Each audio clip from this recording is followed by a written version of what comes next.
दोस्तों को नमस्कार करता हूं, प्रणाम करता हूं। आपके चैनल के सभी दर्शकों को भी मेरा प्रणाम है। जनाब, आज यहां पर एक शादी है और अभी एक रिटायरमेंट थी, तो सोचा भाई बंधुओं को भी मिल लूं। आप कुछ पूछना चाहें तो पूछ ले। जी, आज प्रदेश और देश के अंदर कहीं ना कहीं युद्ध स्तर के ऊपर युद्ध चल रहा है जो पश्चिम एशिया के अंदर, क्या कहना चाहेंगे, उसका कितना प्रभाव यहाँ पर है? देखिए, मैं काफ़ी सोशल मीडिया के ऊपर जो ट्रेंड चल रहा है, अब स्मृति ईरानी के बारे में विशेष तौर पर पूछ रहे हैं कि सिलेंडर देवी कहाँ चली गई। अब जो सिलेंडरों की लाइन इतनी बड़ी लगी हुई है, जो सर पे रख के नाचती थी, अब उसे कोई शर्म नहीं आ रही होगी। देश के अंदर जो इजराइल का और अमेरिका का और ईरान के खिलाफ और उधर रशिया का और यूक्रेन का ये युद्ध देश में कहीं ऐसी अस्थिरता का माहौल जो बन चुका है पूरे देश में कि ईरान ने पूरे वर्ल्ड के लोगों को एक बार तो सकते में डाल दिया है। जिसको अमेरिका सोच रहा था कि बहुत छोटा मामला है और इसको तो हम दिन के उजाले में निपटा देंगे, अब ये मेरे ख्याल में महीने को होने वाला जा रहा है। और इसमें जो है ना, अमेरिका के पास थे वो ये भी कह रहा है मैंने युद्ध विराम कर दिया और आप ही युद्ध छेड़ने वाला था, अभी युद्ध विराम कर रहा है। ईरान वाले कह रहे हैं हमें कोई युद्ध विराम की कोई कंडीशन मंजूर नहीं है, हम युद्ध तब तक लड़ेंगे जब तक आपको औकात ना दिखा दें। ये अमेरिका के प्रति उनका रवैया है, क्योंकि उन्होंने वहां के बहुत बड़े धार्मिक लीडर को, खामनेई जी को, जो मौत के घाट उतार दिया था, इसका प्रतिशोध पूरे देश में है। हमारे देश का एक अंदर इसके ऊपर तेल का और गैस का बहुत बैड असर आ रहा है और लोगों की लाइनें लगी हुई हैं। हम चाहते हैं कि युद्ध अगर मतलब जितनी जल्दी शांत हो जाए तो देश को अमन और शांति का चैन मिले।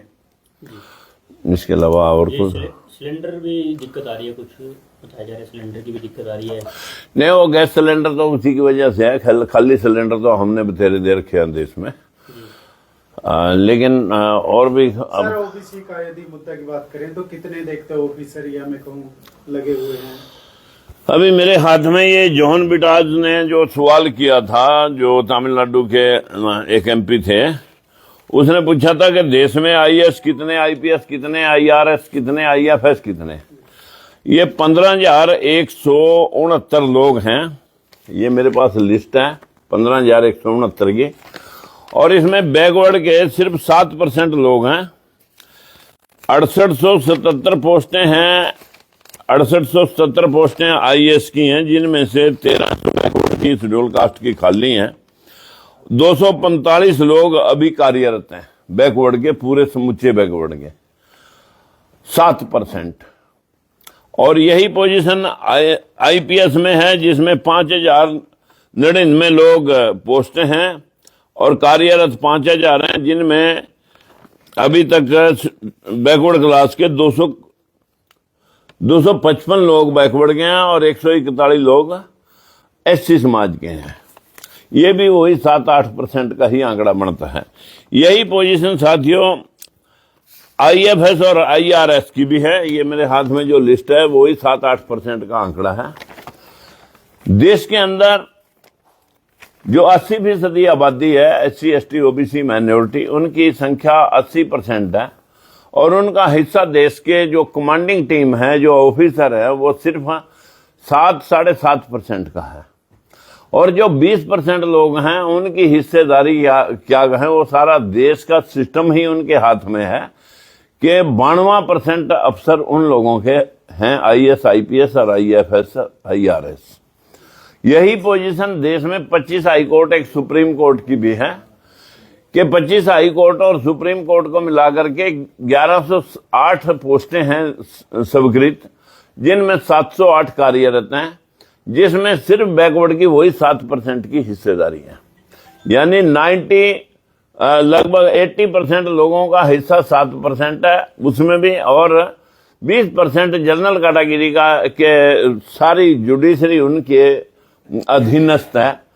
इसी वजह से बैकवर्ड की कोई भी फाइल, कोई भी केस लगता है, जब वीपी सिंह ने बैकवर्ड क्लास की रिजर्वेशन को 52% जनसंख्या को 52% हिस्सेदारी दी थी, तो उस वक्त में मनुवादी लोग जो है ना सुप्रीम कोर्ट में जाके उसको स्टे कराया था और 2 जजों ने एक लाइन लिख दी कि 50% से ज्यादा आरक्षण नहीं होना चाहिए।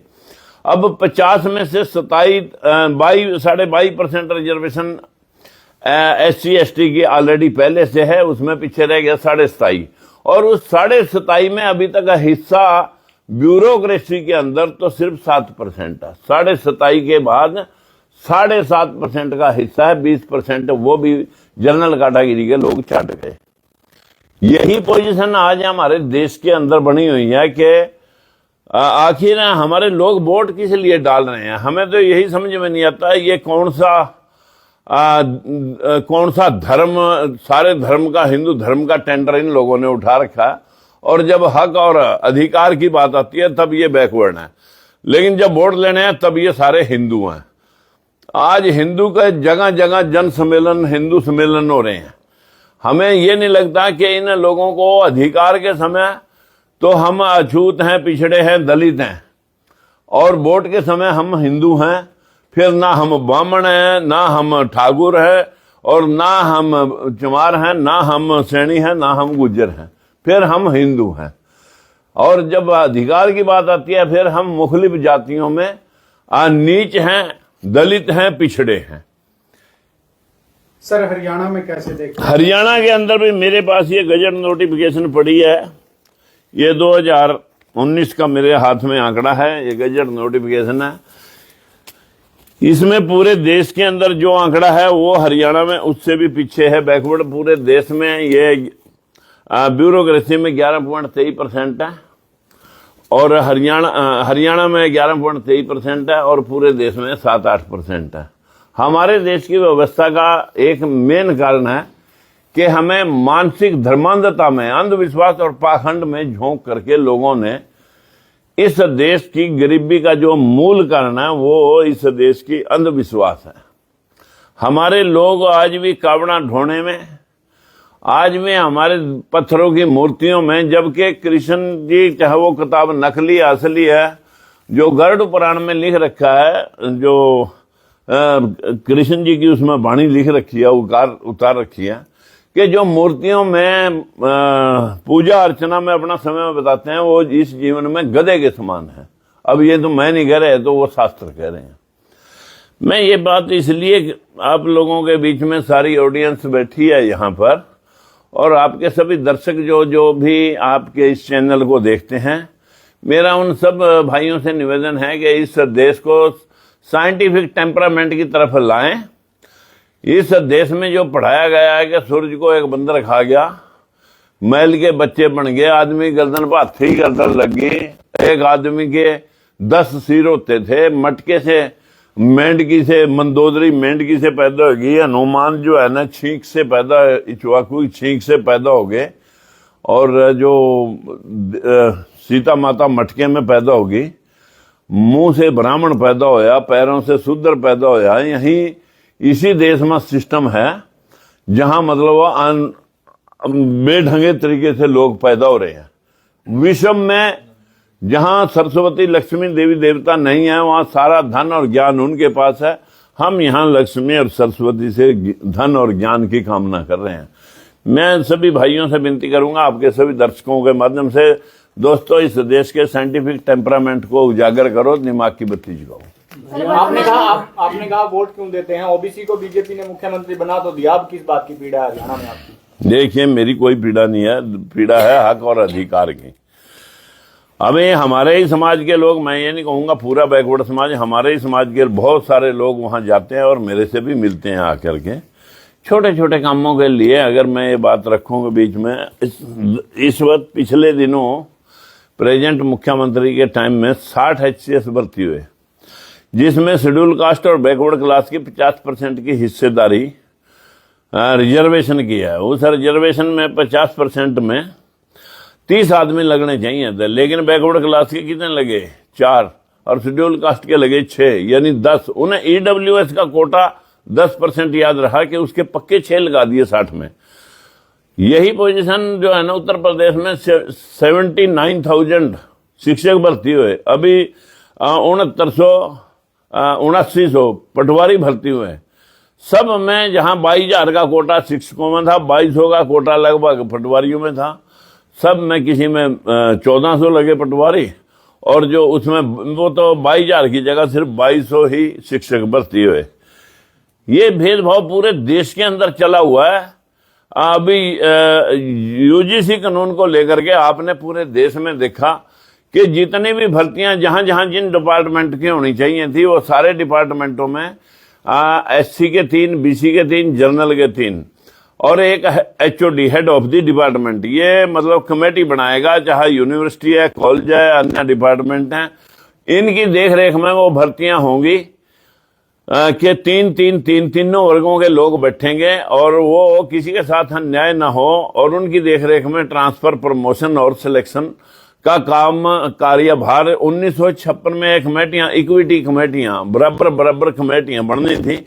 लेकिन अभी यूजीसी में गवई साहब की बदौलत उसने कहा कि ये कमेटियां क्यों नहीं बनी, तो सरकार बिल लेके आई और ये बिल पास हुआ, और उसके पश्चात गवई साहब रिटायरमेंट हो गया और वही मनुवादी सोच के लोग फिर मतलब चीफ जस्टिस ऑफ इंडिया। हम पूछना चाहते हैं कि बिना दूसरे पक्ष के सुने, बिना ही आप स्टे कैसे दे रहे हो और उस स्टे को आगे लिंगर ऑन कर रहे हो। ये एक बदकिस्मती है कि 90% या 80% इस बहुजन समाज के खिलाफ दोहरा मापदंड बीजेपी ने भी अपनाया, पहले कांग्रेस भी अपनाती रही है। कृष्ण बेदी निर्वाणा से कहते हैं पिछड़े वर्गों का राम राज है ये। हाँ, उनके लिए तो राम राज है, क्योंकि उसके तो घर मकान सब कुछ, मतलब उसके तो बच्चे भी सारे, उनके लिए तो राम राज है, उनके लिए कोई कमी नहीं है। क्योंकि जो लोग हमारे तड़वे चट्टू लोग भेड़ की खाल में भेड़िए छुपे बैठे हैं, दरअसल ये बहुजन समाज लूटी इन्हीं लोगों की वजह से रहा। तो अभी आपके सामने यूजीसी पे इनका किसी का भी एक भी बयान नहीं है, जबकि अपर कास्ट के लोगों ने, जो बिल पास करने वाले भी लोग हैं, वो विरोध कर रहे हैं इस बात को लेकर के कि ये तो SC/ST एक्ट की तरह इस कानून का दुरुपयोग होगा, बच्चों के खिलाफ केस लग जाएंगे। जबकि उसमें जो निजी शिकायतें वो तो head of the department, vice chancellor, principal खुद ही सुनते हैं। ये तो भेदभाव रोकने के लिए जो सिलेक्शन, प्रमोशन, ट्रांसफर में भेदभाव बरता जाता है, और ये एट्रोसिटी कोई किसी के साथ जाती होती है, तो उसे रोकने के लिए ये था। लेकिन एक भी MP या MLA पूरे देश से नहीं बोला। यूपी में विवाद भी चला हुआ है सर। अंतर्राष्ट्रीय जाट संसद के द्वारा एक कार्यक्रम किया गया था जिसमें महाराजा सूरजमल की जो मूर्ति है उसका अनावरण किया गया है, और उसमें से जाट शब्द है वो प्रशासन ने हटा दिया है। देखिए, ऐसा तो कई बार यहाँ पर आपके कैथल में भी गुजरों का, राजपूतों का भी झगड़ा हुआ। ऐसा जो है ना मेरठ के अंदर, दादरी में भी, यहाँ नोएडा में भी एक झगड़ा हुआ। ये जो फसाद हैं, जो इस देश का व्यक्ति है वो धर्म के नाम पर मरने मारने के लिए तैयार रहता है। बाबरी मस्जिद तोड़ने में उसे कोई शिकस्त नहीं। कहाँ है वो विनय कटियार और कल्याण सिंह और उमा भारती? अब वो कहाँ हैं जब हक और अधिकार दिलवाने के लिए? ये तो सिर्फ बाबरी मस्जिद तोड़वाएगा, नफरत फैलाएगा, सिर्फ राजनीति सेट करने के लिए गेम खेला गया था। आज भी यही गेम। अगर बीजेपी हरियाणा में आती है तो जाट नॉन जाट होता है, जब महाराष्ट्र में जाते हैं तो मराठे और अदर होते हैं, और जब गुजरात में जाते हैं तो पटेल और अदर होते हैं। ये तो यूपी में जाते हैं तो हिंदू और मुसलमान होता है। ये तो इनका गेम प्लान है। तो हरियाणा में आपकी भी तो ओबीसी और जनरल की राजनीति है। देखिए, मैंने तो तब भी ये बात कही थी कि जब जाट आरक्षण हो रहा था, मैंने कहा भाई अगर जाटों को भी आरक्षण की जरूरत पड़ेगी तो क्यों ना ब्राह्मण बनिए ठाकुर।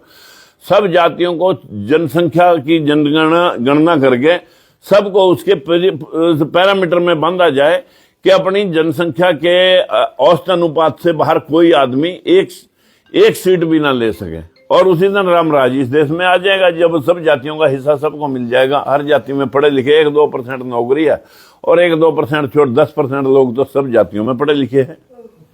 नायब सैनी अच्छा काम कर रहे हैं जी हरियाणा में। मैंने कब कहा कि नायब सैनी अच्छा नहीं काम कर रहे? ये तो जो है ना पूरे देश देख रहा है। हमारे समाज के लोग भी, जो बैकवर्ड समाज ने 90% वोट एक तरफा नायब सैनी जी के आने की वजह से जो मनोहर खट्टर से भी अनॉयड थे, वो सारे नैब सैनी की वजह से ही मतलब जो है न बीजेपी में गए थे। लेकिन आज मुंह ताक के देख रहे हैं, शायद हमारे हक और अधिकारों के लिए कुछ बोल जाएं। उसके कबीर कुटिया पे एक प्रोग्राम हुआ था, उसमें सारे बैकवर्ड इकट्ठे हुए थे। सभी ने कहा कि भाई यहाँ पर 16% की हिस्सेदारी अफसरों में क्लास 1 और 2 में है, तो कम से कम इसे 27% तो कर दो। लेकिन उसने कहा सोचेंगे करेंगे, ना सोचना है ना करना है। तो क्या मानते हैं कि मुख्यमंत्री का पद तो मिल गया, लेकिन वो जो पावर है वो नागपुर में है या दिल्ली में है?